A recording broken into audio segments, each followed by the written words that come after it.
ایک مرتبہ آپ گزر رہے تھے چکر لگانے کے لیے، ایک بوڑھی کو دیکھا وہ رو رہی ہے،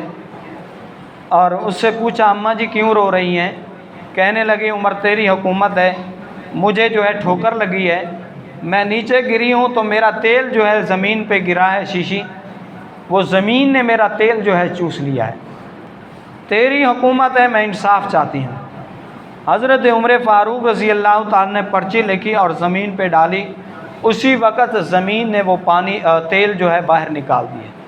آپ نے اپنے ہاتھوں سے جمع فرما کے اس کی شیشی میں ڈالا اور ماں کو رخصت کیا۔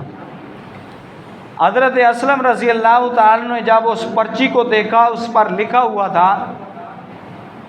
اے زمین تیل نکال دے وگرنہ عمر تیرے اوپر بے نمازی کو دفن کر دے گا۔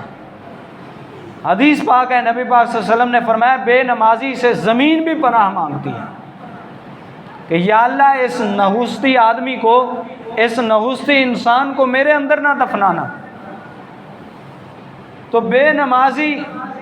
اتنا اللہ تعالیٰ کے ہاں گرا ہوا شخص ہے، نبی پاک صلی اللہ علیہ وسلم نے فرمایا جب اس کے کان میں اذان پڑ جاتی ہے اللہ اکبر اللہ اکبر، اللہ سب سے بڑا ہے، اللہ سب سے بڑا ہے، اس کو یہ لفظ کہتے ہیں نہ تیرا کاروبار بڑا ہے، نہ تیری جائیداد بڑی ہے، نہ تیری اولاد بڑی ہے، نہ بینک بیلنس بڑا ہے، صرف وہ ذات کا نام بڑا ہے اور وہ ذات نام جو ہے بڑی ہے، لیکن پھر بھی وہ اپنے اوپر جو ہے کام پر بیٹھا رہتا ہے یا چار پائی پر بیٹھا رہتا ہے۔ تو اللہ کی کل مخلوقات حتیٰ کہ زمین بھی اس سے پناہ مانگتی ہے اور اس پر لعنت بھیجتی ہے،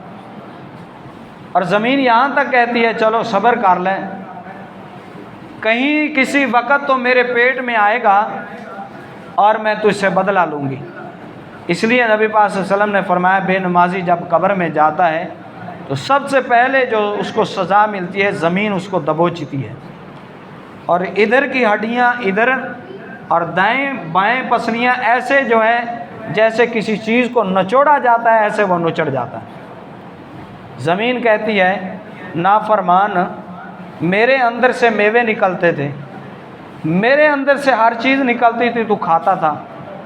سارا کچھ کھانے کے باوجود اس رب العزت کی زمین پہ تو اکڑ کے بیٹھا رہتا تھا یا چلتا رہتا تھا، اور اللہ کا نام بلند ہوتا تھا، تو نماز نہیں پڑھتا تھا۔ تو بہرحال حضرت